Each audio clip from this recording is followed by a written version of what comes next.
बच्चों नमस्कार। आज इस वीडियो में हम चर्चा करेंगे उत्प्रेक्षा अलंकार के विषय में।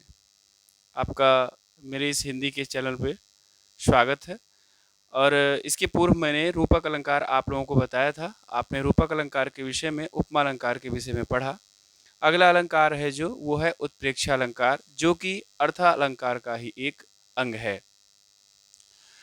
उत्प्रेक्षा अलंकार, अगर हम इसके शाब्दिक अर्थ पर चर्चा करें तो उत्प्रेक्षा शब्द 3 शब्दों के संयोग से बना हुआ है। पहला है उत, दूसरा प्र और तीसरा इच्छा। देखेंगे उत, प्र और इच्छा के संयोग से बना हुआ है आपका उत्प्रेक्षा। उत्प्रेक्षा का अर्थ क्या होगा? जिसका अर्थ है प्रकृष्ट रूप में देखना ही उत्प्रेक्षा है, अर्थात भली भांति में कल्पना के रूप में देखना ही उत्प्रेक्षा कहलाता है। आगे हम फिर से एक बार इसी को दोहराते हैं कि उत्प्रेक्षा जो शब्द है यह उत, प्रा और इच्छा के संयोग से योग से बना हुआ है और जिसका अर्थ है कि प्रकृष्ट रूप से देखना ही उत्प्रेक्षा अलंकार होता है। अब हम पहले तो उत्प्रेक्षा अलंकार की संस्कृत की परिभाषा जान लेते हैं। इसके विषय में कहा गया है प्रकृतस्य समेन यतः संभावना।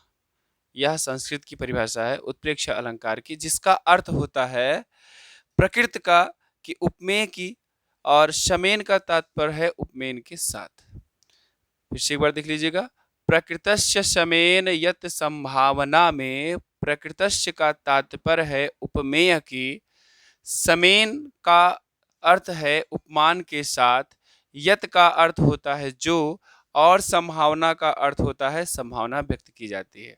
अर्थात उपमेय की उपमान के साथ जो संभावना व्यक्त की जाती है वही उत्प्रेक्षा अलंकार होता है। फिर से एक बार इस परिभाषा को हम पढ़ते हैं, दोहराते हैं। प्रकृतस्य समेन यत संभावना, प्रकृतस्य का तात्पर्य उपमेय की, समेन का तात्पर्य उपमान के साथ, यत का अर्थ होता है जो, और आपका संभावना व्यक्त की जाती है। उपमेय की उपमान के साथ जो संभावना व्यक्त की जाती है उस संभावना को हम उत्प्रेक्षा अलंकार कहते हैं। आगे हम इसके हिंदी परिभाषा के विषय में जानते हैं। आप इसे इतना नोट कर लीजिएगा अपनी पुस्तक में, कॉपी में। अब हम आगे जो हिंदी की परिभाषा है उस पर बात करते हैं।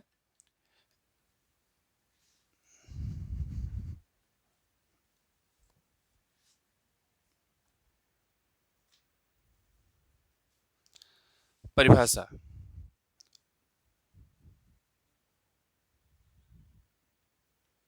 जहां पर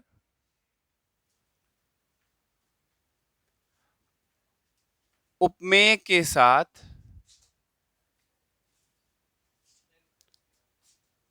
उपमान की कल्पना या संभावना की जाती है। जहां पर उपमेय के साथ उपमान की कल्पना या संभावना व्यक्त की जाती है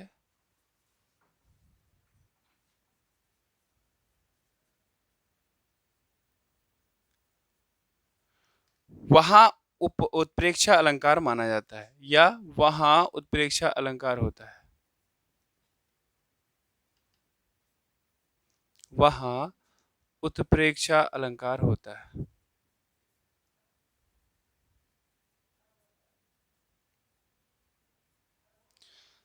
चलिए हम एक बार बताते हैं आपसे पुनः कि जहां पर उपमेय के साथ उपमान की कल्पना या संभावना प्रकट की जाती है, व्यक्त की जाती है, वहां उत्प्रेक्षा अलंकार होता है। पूर्व में मैंने आपको यह बता दिया है कि उपमेय क्या है और उपमान क्या है। एक बार पुनः इन पर चर्चा कर लेते हैं।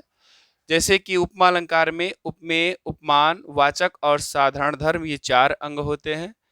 रूपक अलंकार में उपमेय और उपमान ही होता है, जबकि उत्प्रेक्षा अलंकार में उपमेय, उपमान और वाचक शब्द ये 3 अंग पाए जाते हैं।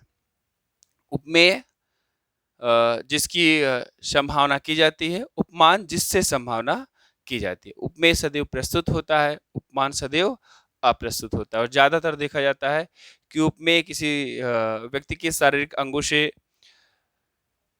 मिला-जुला रहता है, प्रकट करने वाली बात रहती है, उपमान प्राकृतिक बात होती है। तो उपमेय जिसकी तुलना की जाए या जिसकी संभावना व्यक्त की जाए, उपमान जिससे तुलना की जाए या जिससे संभावना व्यक्त की जाए।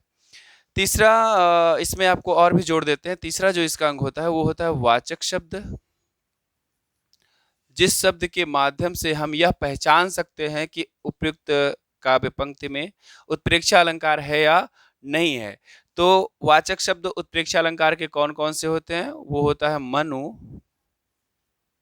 मानो, मनो भी लिख सकते हैं, मनु, मानो, मनहु, जनु, जानो, जनहु, मनु, मानो, मनहु, जनु, जानो, जनहु, ज्यों, इह, इव आदि। ये उपमा उत्प्रेक्षा अलंकार के वाचक शब्द हैं, जिन शब्दों के किसी भी पंक्ति में आ जाने से हम यह पूर्व अनुमान लगा लेते हैं कि उपयुक्त उदाहरण में उत्प्रेक्षा अलंकार ही होगा। उत्प्रेक्षा अलंकार की पहचान के रूप में हम इन शब्दों को रखते हैं कि यदि किसी भी उत्प्रेक्षा अलंकार के उदाहरण में या किसी भी उदाहरण में वाचक शब्द के रूप में मनु, मानो, मनो, मनहु, जनु, जानो, जनो, जनहु, इह, इव, ज्यों शब्द का प्रयोग होता है, तब वहां हम उदाहरण में उत्प्रेक्षा अलंकार की संभावना कर लेते हैं, उत्प्रेक्षा अलंकार मान लेते हैं।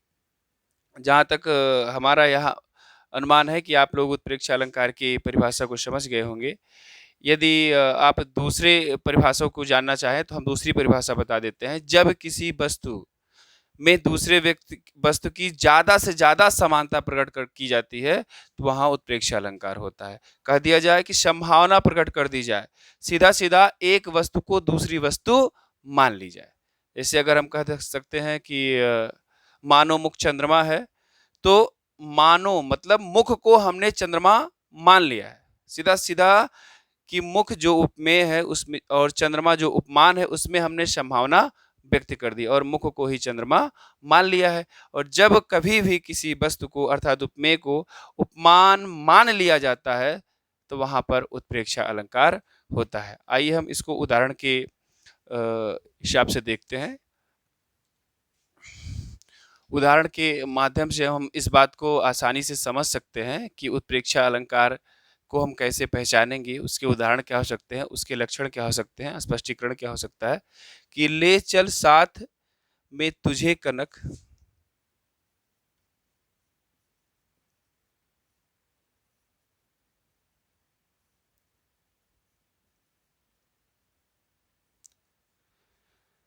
ले चला साथ मैं तुझे कनक, जो भिक्षुक लेकर स्वर्ण। ले चला साथ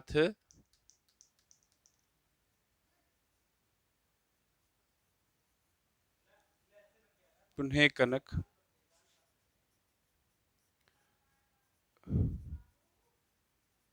जो भिक्षुक लेकर,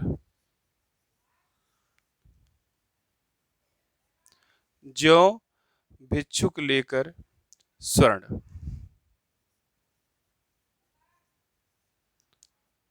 लो भिक्षुक लेकर, देखिएगा, ले चला साथ मैं तुम्हें कनक, जो भिक्षुक लेकर स्वर्ण। अगर हम वाचक के हिसाब से यह पहचानना चाहे कौन सा इसमें अलंकार है, तो यहाँ पर ज्यों शब्द आया। वाचक में मैंने आपको लिखा दिया था कि मनु, मानो, मनहु, जनु, जानो, जनहु, ज्यों, इव और इह शब्द अगर आ जाता है, तो वहां पर हम उत्प्रेक्षा अलंकार की कल्पना कर लेते हैं।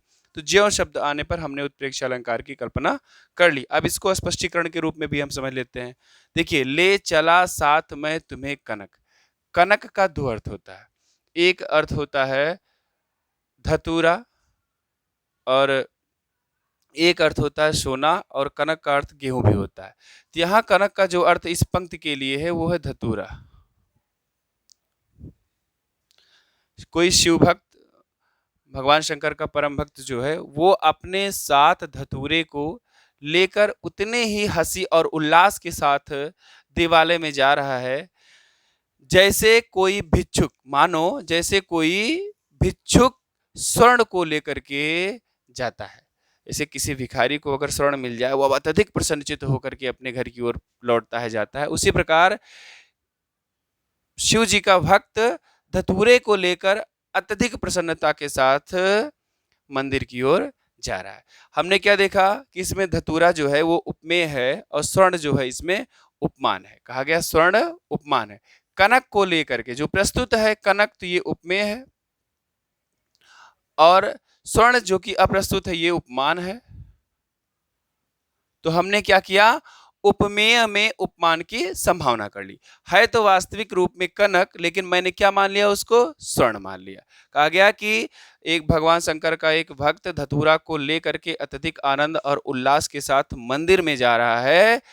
मानो उसे देखकर ऐसा लग रहा है जैसे कोई भिखारी स्वर्ण को लेकर के जा रहा हो। स्पष्टीकरण में आप लिख सकते हैं कि यहाँ उपमेय क्या है आपका, धतूरा है, उपमान क्या है आपका, स्वर्ण है, और वाचक शब्द क्या है, ज्यों है।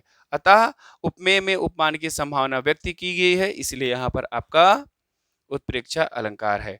हम दूसरे उदाहरण की ओर बढ़ते हैं। सिर फट गया उसका वहीं।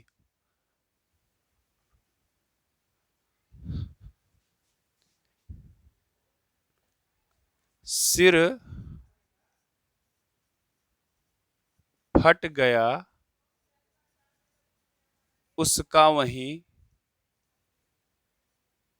मानो अरुण रंग का घड़ा हो। अरुण रंग का घड़ा हो।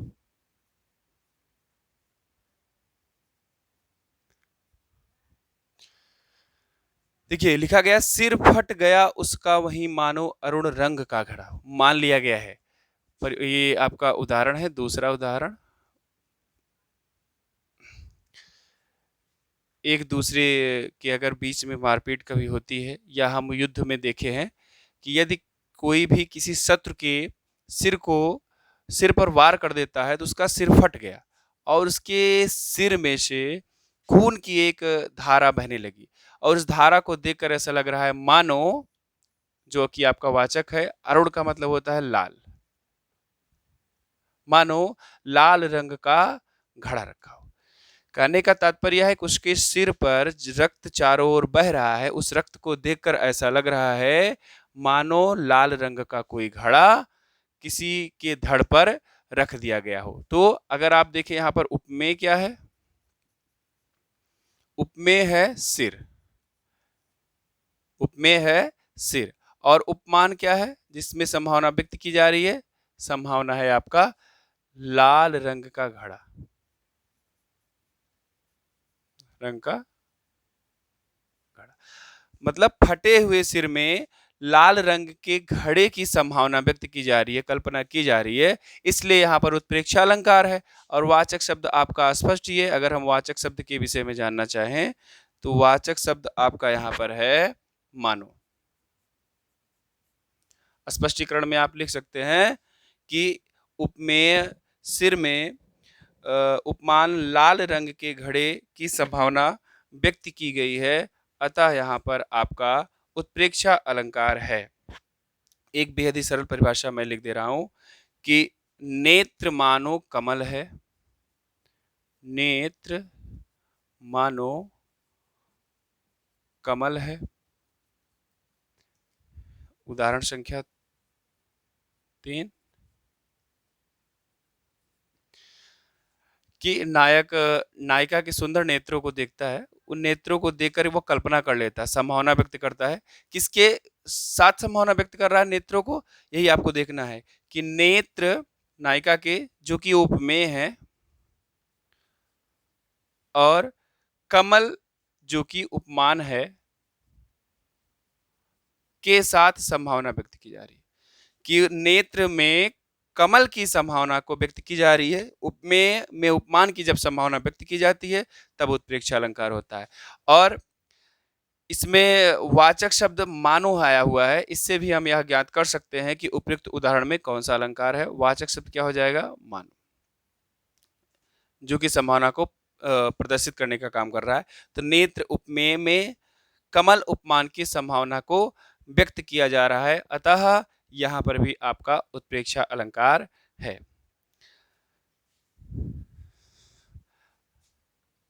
आगे उत्प्रेक्षा अलंकार के हम प्रकार के विषय में चर्चा करेंगे। इसके पूर्व एक बहुत ही सरल परिभाषा और चर्चित उदाहरण आपके समक्ष रखते हैं और उसके माध्यम से हम उत्प्रेक्षा अलंकार को समझते हैं कि दादुर धुनि चहु ओर सुहाई, दादुर धुनि चहु ओर सुहाई, दादुर धुनि चहु ओर सुहाई, वेद पढ़त जनु बटु समुदायी, वेद पढ़त जनु बटु समुदाय। स्पष्ट कर लीजिए इस बात को कि दादुर का जो तात्पर्य होता है, दादुर का अर्थ होता है मेढक, ध्वनि का मतलब आवाज, चौ मतलब चौ ओर मतलब चारों ओर, सुहाई मतलब सुनाई देता है। वेद पढ़त जनु बटु का मतलब होता है छोटे छोटे ब्राह्मण के बच्चे जो कि आश्रमों में रह करके वेद का पाठ करते हैं, उन्हें हम बटुक कहते हैं। कि वर्षा ऋतु में मेढक की आवाज चारों दिशाओं में इस प्रकार सुनाई दे रही है, मानो, लिखा है जनु, जनु का अर्थ है मानो, मानो वेद पढ़त बटु समुदाय, कि बटुकों का समुदाय, बटुकों का समूह जोर जोर से वेद पाठ कर रहा है। एक बार पुनः स्पष्ट कर लीजिएगा कि वर्षा ऋतु के समय मेढक की आवाज चारों ओर से इस प्रकार सुनाई देती है मानो किसी ऋषि के आश्रम में बटुक लोग मिल करके वेद का पाठ कर रहे हैं।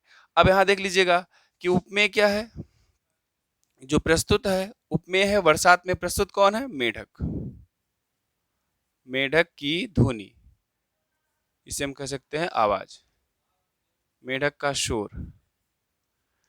और उपमान क्या माना गया इसमें, जिसमें संभावना व्यक्त की गई है, बटुक समुदाय के द्वारा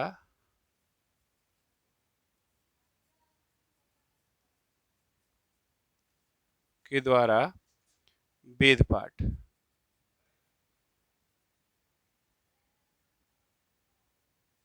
और दोनों में संभावना व्यक्त करने का काम कौन कर रहा है, वह शब्द है जनु शब्द, तो यहां वाचक हो जाएगा आपका जनु। इस उदाहरण के माध्यम से भी मैंने यह जाना कि उपमेय मेढक की शोर में, उपमान बटुक समुदाय के द्वारा वेद पाठ में संभावना व्यक्त की गई है, अतः संभावना प्रकट होने के कारण इस उदाहरण में भी आपका उत्प्रेक्षा अलंकार है। अब हम उत्प्रेक्षा अलंकार के प्रकार के विषय में चलते हैं। उत्प्रेक्षा अलंकार को भी 3 प्रकारों में बांटा गया है। जो सबसे पहला इसका प्रकार है उसे हम कहते हैं वस्तु उत्प्रेक्षा।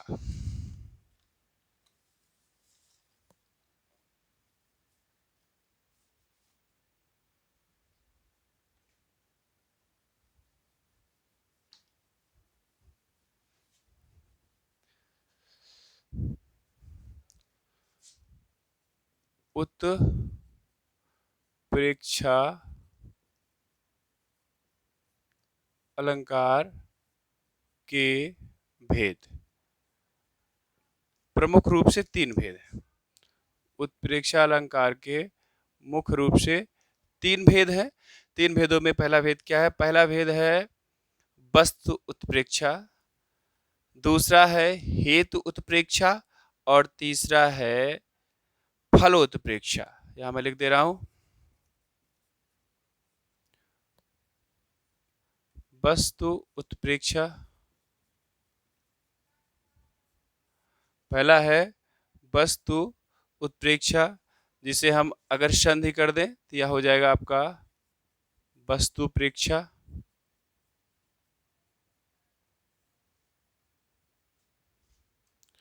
वस्तु उत्प्रेक्षा। दूसरा आपका है हेतु उत्प्रेक्षा।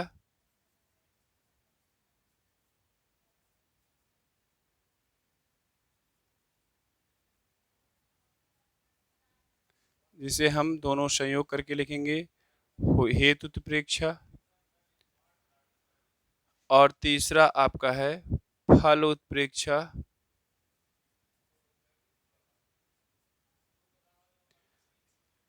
जिसको हम कहते हैं फलोत्प्रेक्षा।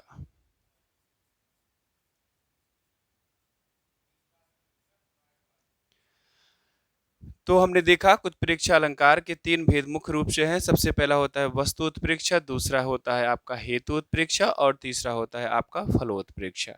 ज़्यादातर उदाहरण हमें जो देखने को मिलते हैं, पढ़ने को मिलते हैं कोर्सेज में, वो आपके वस्तु उत्प्रेक्षा के ही मिलते हैं।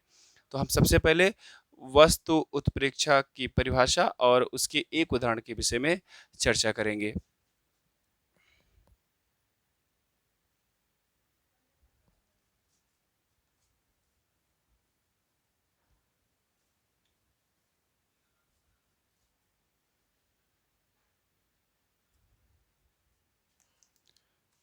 वस्तु उत्प्रेक्षा जब किसी एक पद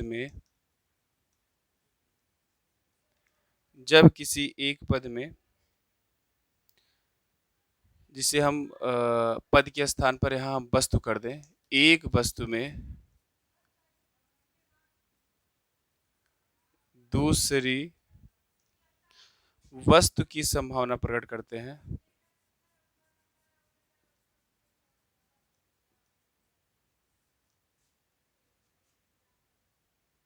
संभावना प्रकट करते हैं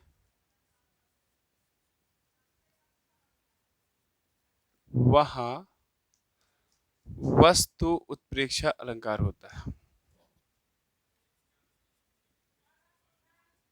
वस्तु उत्प्रेक्षा अलंकार होता है।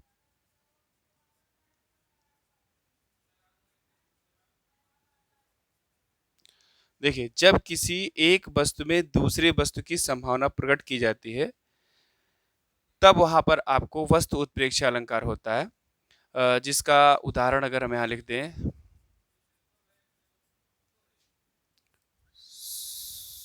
सोहत ओढ़े पीत पटु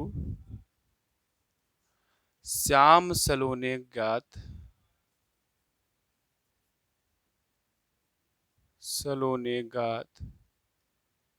और मनो नीलमन शैल पर नीलमणि शैल पर आतप पर्यो प्रभात।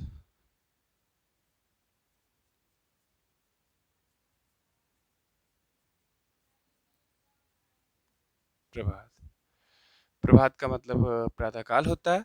कि शोहत ओढ़े पीत मतलब पीला, पटु का अर्थ है वस्त्र, श्याम का मतलब काला या श्यामला, सलोने का मतलब सुंदर और गात का अर्थ होता है शरीर। मानो नीलमणि पर्वत मतलब काले पत्थरों से निर्मित पर्वत। श्री कृष्ण जब अपने श्याम रंग के शरीर पर पीले रंग के सुंदर वस्त्र को धारण करते, लिखा है सोहत ओढ़े पीत पटु श्याम सलोने गात। श्याम सलोने का मतलब हो गया श्याम रंग के सुंदर शरीर पर जब पीत पटु पीले वस्त्र को धारण करते हैं तो सोहत बहुत ही सोहता है, बहुत ही सुंदर लगता है। भगवान श्री कृष्ण जब अपने श्याम रंग के सुंदर शरीर पर पीले वस्त्र को ओढ़ते हैं तो उनका शरीर उसी प्रकार लगता है मानो जैसे नीलमणि पर्वत पर, नीलमणि पर्वत भी श्याम रंग का है, काला है, और भगवान श्री कृष्ण का शरीर भी श्याम रंग का है। तो मनो नीलमणि शैल पर, पर्वत पर आतप पर्यो प्रभात, प्रातःकालीन धूप भी जो होती है वो पीले रंग की होती है और श्री कृष्ण का वस्त्र भी कैसा है, पीले रंग का है। लिखा है ना पर्यो प्रभात, सुबह का जो धूप है वो भी पीले रंग का है और श्री कृष्ण का वस्त्र भी पीले रंग का है। श्री कृष्ण जी का शरीर सुंदर और श्याम रंग का है और नीलमणि पर्वत भी सुंदर और श्याम रंग का है। अब देखिए यहाँ पर किसके बीच में संभावना व्यक्त की गई है। यहाँ उपमेय क्या हो जाएगा? उपमेय हो जाएगा श्याम सलोने गात। श्याम सलोने गात मतलब श्याम रंग का शरीर, श्याम रंग का शरीर। अब श्याम रंग के शरीर में किसकी संभावना व्यक्त की गई है? नीलमणि पर्वत का। ये हो जाएगा उपमान। और दूसरा भी एक उपमेय है, वो है पीत पटु, क्योंकि उन्होंने अपने शरीर पर पीले रंग के वस्त्र को धारण किया है। यहाँ पे मैं लिख दे रहा हूं आगे ही, पीत पटु मतलब पीला वस्त्र, पीला वस्त्र। और उपमान क्या है? जिसमें संभावना व्यक्त की गई है। उपमान है आपका नीलमणि पर्वत और दूसरा क्या है? प्रातःकालीन धूप,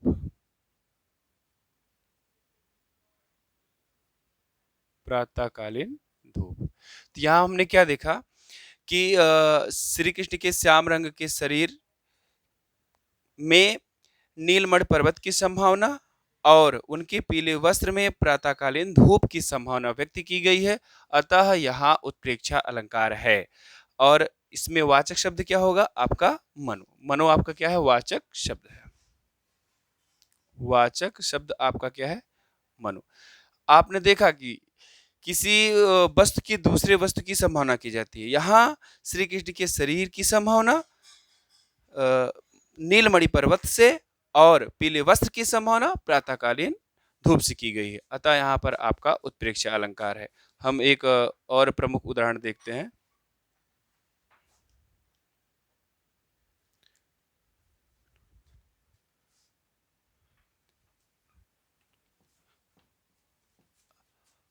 अति कटु बचन कहत कैकेयी,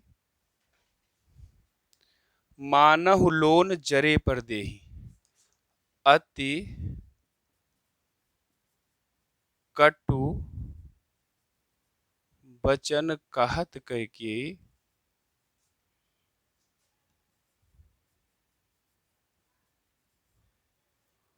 मानहु लोन जरे पर देहि।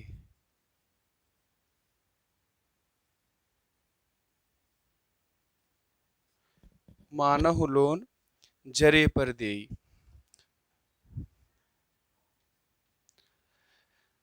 देखिए यह भी उदाहरण आपका वस्तु उत्प्रेक्षा का उदाहरण है। यहाँ भी एक वस्तु में दूसरे वस्तु की संभावना को प्रकट की गई है। अब हम देखते हैं क्या उपमेय क्या होगा, उपमान क्या होगा और किसके लिए किसकी संभावना व्यक्त की गई है।